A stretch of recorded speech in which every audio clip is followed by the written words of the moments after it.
Alright, what's up everyone? Today we're here to discuss the first episode of Season 3 of Warrior, titled Exactly the Wrong Time to Get Proud. We're first going to give a quick recap of what happened, then discuss some of the biggest storylines from the episode. Also, when we're discussing these episodes, we're going to talk about it as if we haven't seen the next episode. So for everything we say in this recap, pretend like we haven't seen episode 2 yet. So no time to waste, let's get this shit cracking. We open up with the Long Zii setting up shop to distribute molasses in Hop Wei territory, so this prompts a battle between the Tongs. Ah Sahm goes hero mode and fights like 20 Long Zii members by himself, but gets drop-kicked through the window. This is what we saw from the trailer cut.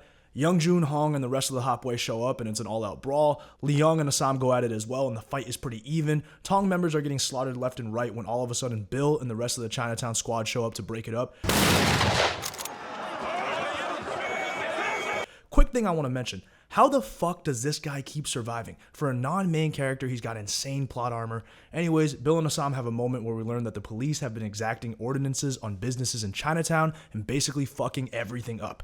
I mean, every business the cops have shut down with these bullshit ordinances. People are starving. We then learn that the former police chief Flanagan has died, and Bill expects to be in line to be the next police chief. Then we cut to the epic Warrior opening sequence with the great Western music in the background.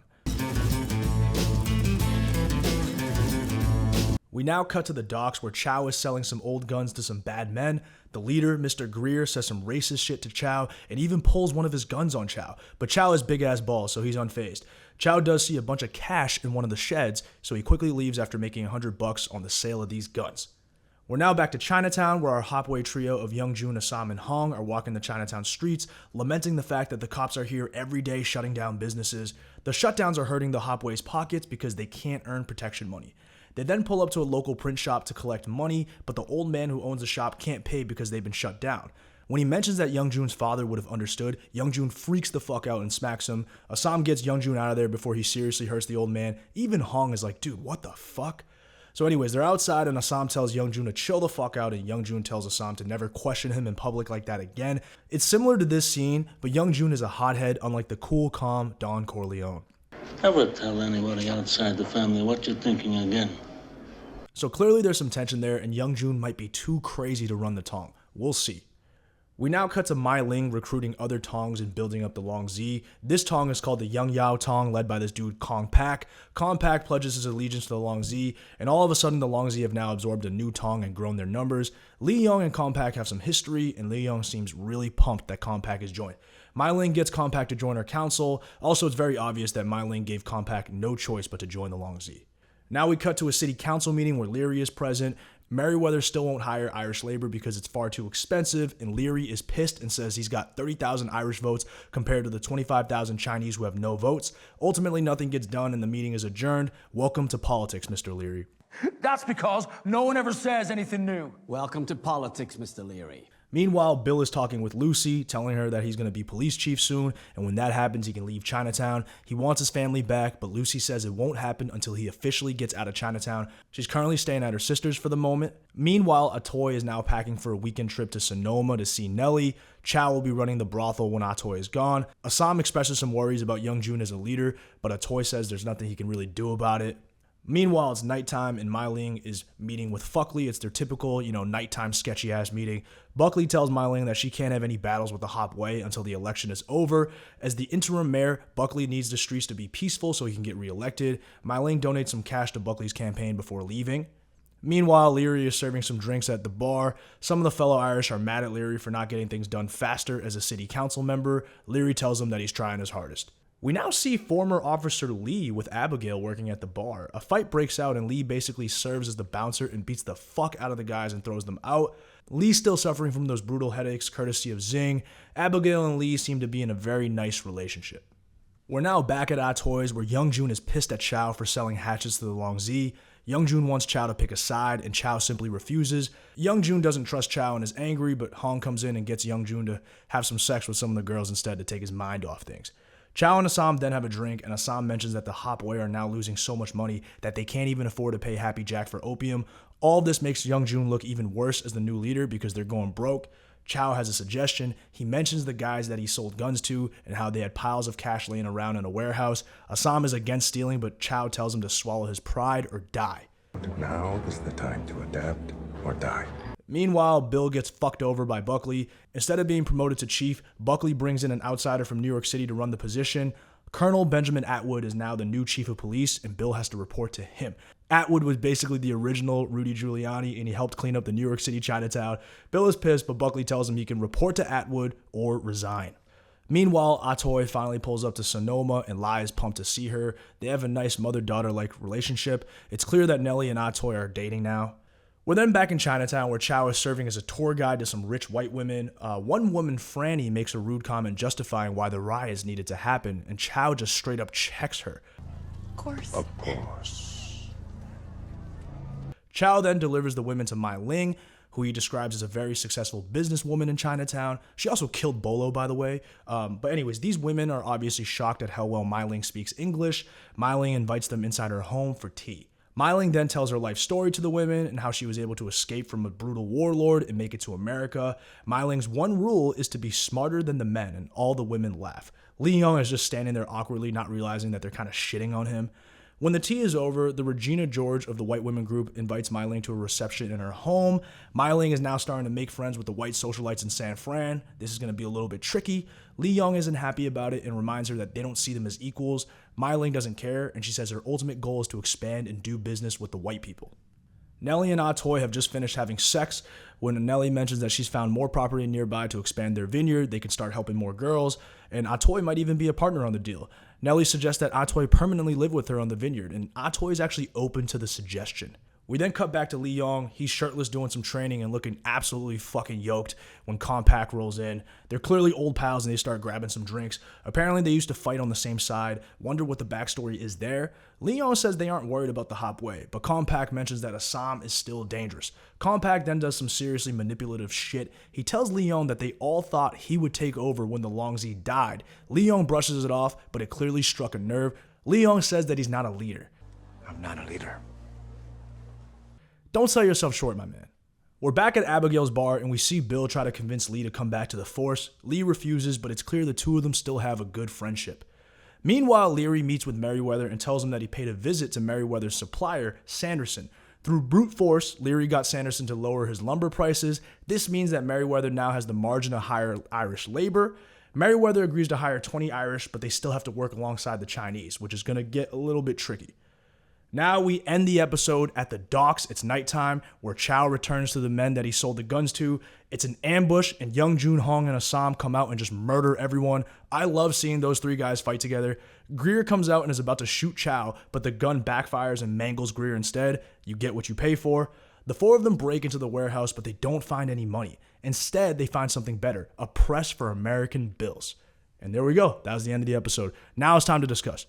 Clutch recap as always, Chen. Couple main discussion points that I was thinking of as I watched this episode. First of all, how good was it just to see Warrior again new? I mean, damn, this show is just the best. Looking at Long Zii and Hop Wei, what is the standing between these two tongs now? We can't ignore the fact that the Hop Wei are losing some serious ground here. And the Long Zii loading up is intriguing, but it's kind of like when the Warriors got KD, just kind of comes across as whack. Like, why are they still loading up? What's the point? This is crazy. I'm going to quit. I'm getting the vibe that Mai Ling might be overextending herself, in addition to the fact that there's still below the surface tension over her ascension to the top. I had no idea it was like this, where like other Tong leaders were openly questioning why Li Yong wasn't supposed to be there. But I think she might be getting a little too overambitious on that side. She stepped on a lot of toes to get where she is, and I bet it comes back to her at some point. Right now, the Hop Wei are down, but not out. They've still got some things to figure out, but it's looking a little bit like Rocky versus Ivan Drago up in here. I must break you. And we're going to have to make a serious comeback. All right, next subject on the list. Comparing Young Jun and Mai Ling as leaders of their tongs. Kind of fitting that the title of the episode coincides with something these two both struggle with. You guessed it, it's pride. Young Jun is giving some Joffrey from Game of Thrones vibes, which is most definitely not a compliment. I feel like he only knows how to use blunt force, and he has no diplomatic touch. I am honored. And I am pissed off. Which sucks, because I love him as a character, but he has no touch. How long till Ah Sahm oversteps again? Because all that tension from Season 2 is now very real. Father Jun left some big shoes to fill. With Mai Ling, the actions are a little different, but also not good. Young Jun can't ask for help or take advice to get over his daddy issues, but Mai Ling can't seem to get beyond the idea that the Long Zii are her personal platform for ascendance and domination. Tongs are generally more communal, less focused on elevating one person's influence, and I can't imagine her master plan is going to go off without a hitch, especially since her new strategy is to basically push drugs in territory after Buckley strips it out.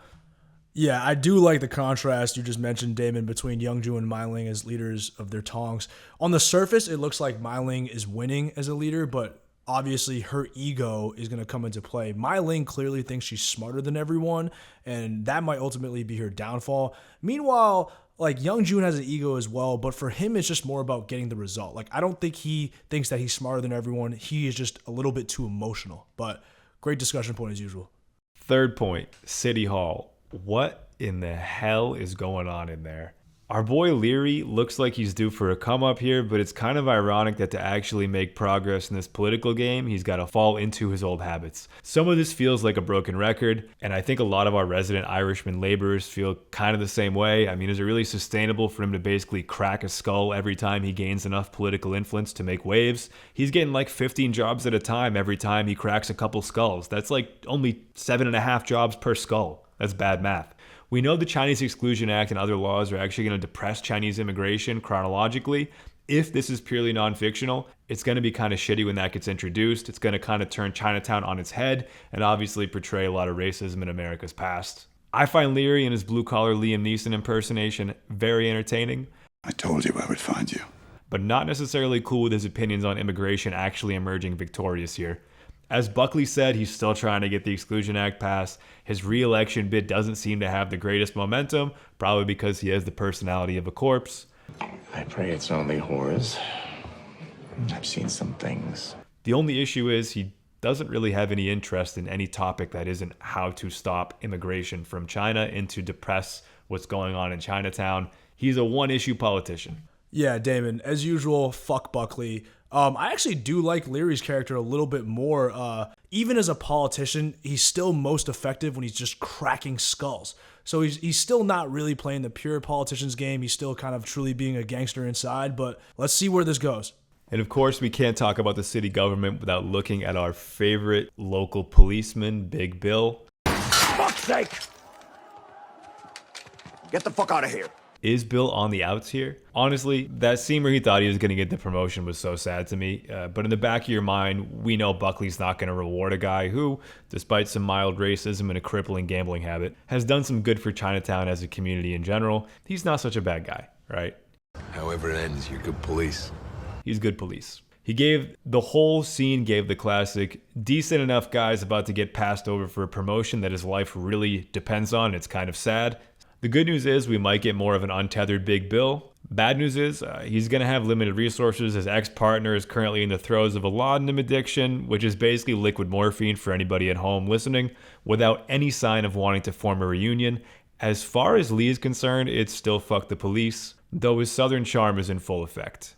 Yeah, this season you can tell they're giving Bill way more human elements than they did in prior seasons. And to be honest, like, I think Bill's been a pretty solid cop for Chinatown. Like, he genuinely cares about at least maintaining order, and he doesn't really go out of his way to fuck with people. So let's see how it goes. But yeah, Damon, your points on just, the hardworking guy getting passed up for the promotion, that happens all the time. So if you're a viewer watching this, fuck corporate America.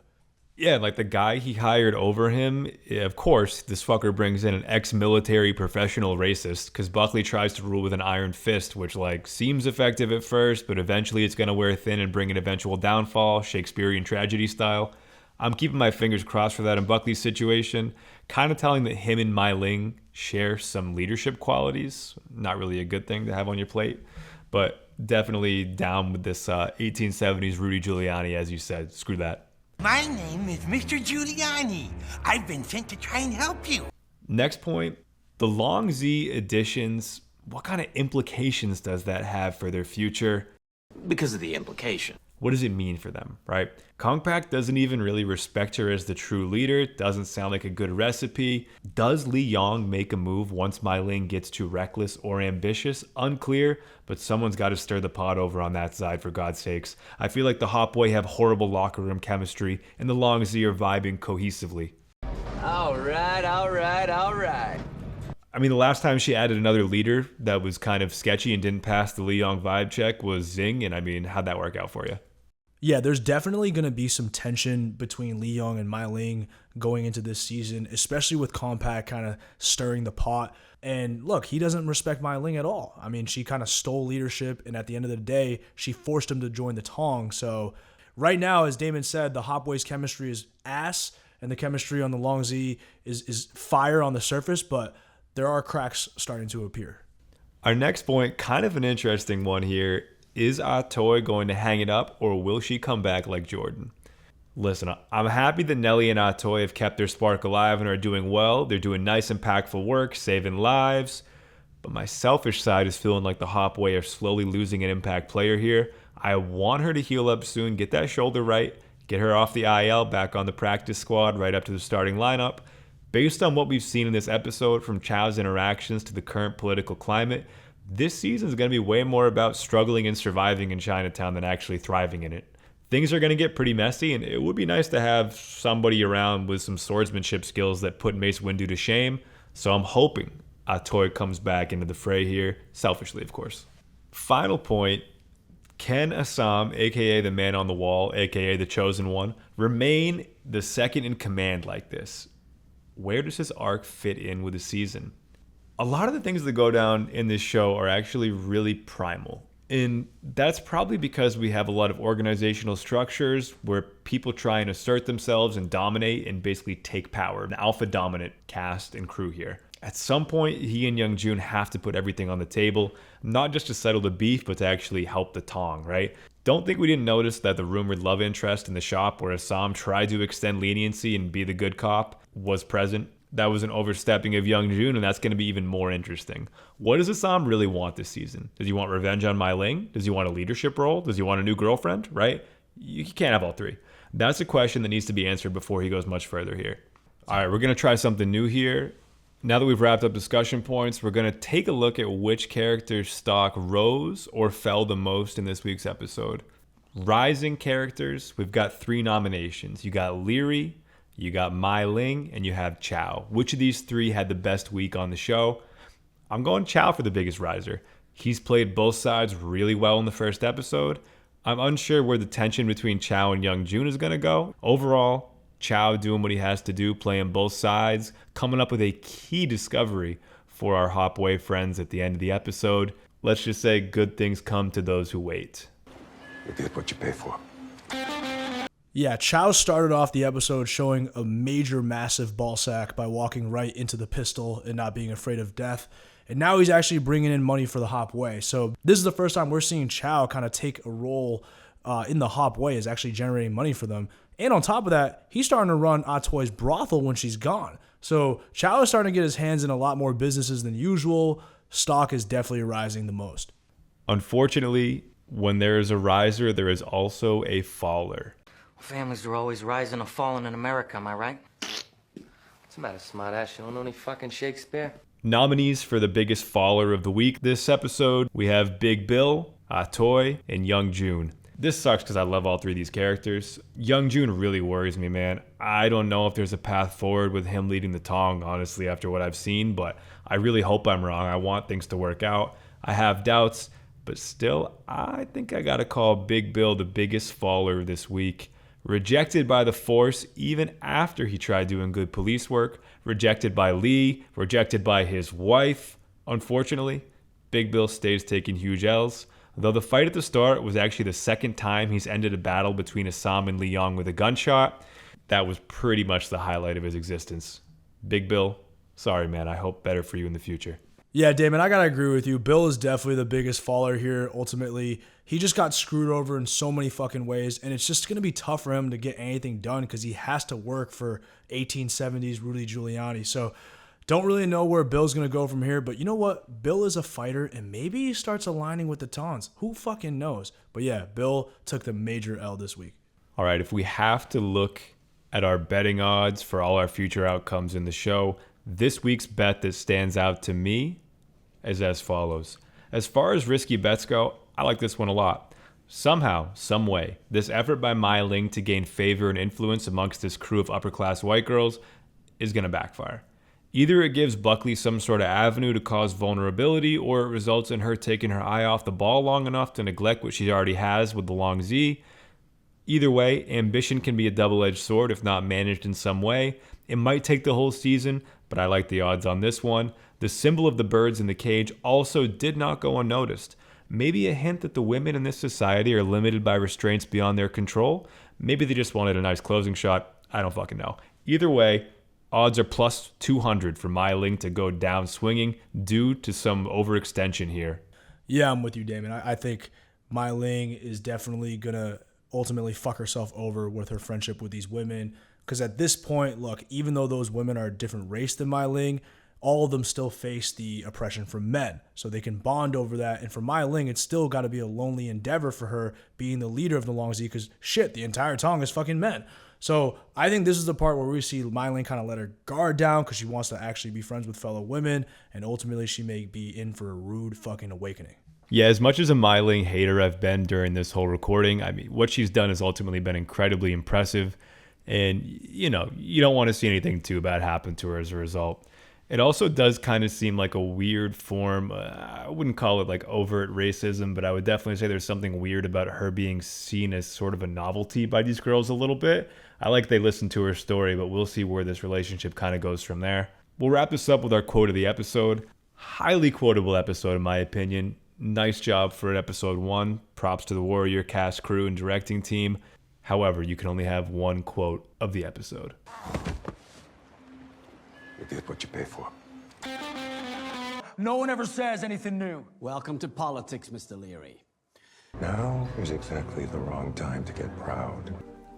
Turns out, you're both idiots. All those were incredible, but the quote of the episode goes to... Now is exactly the wrong time to get proud. Yeah, that quote was amazing because honestly, it applies to everyone. It applies to Mai Ling because she's a very proud woman. It applies to Young Jun. It applies to Ah Sahm. And shit, in a lot of ways, it also applies to Chow. So it's a great quote to keep in mind. With that being said, we're going to wrap it up. We've been rambling for long enough. We'll be back with episode 2 and episode 3. You already know the deal. Appreciate everyone for checking us out, and it's going to be a great season.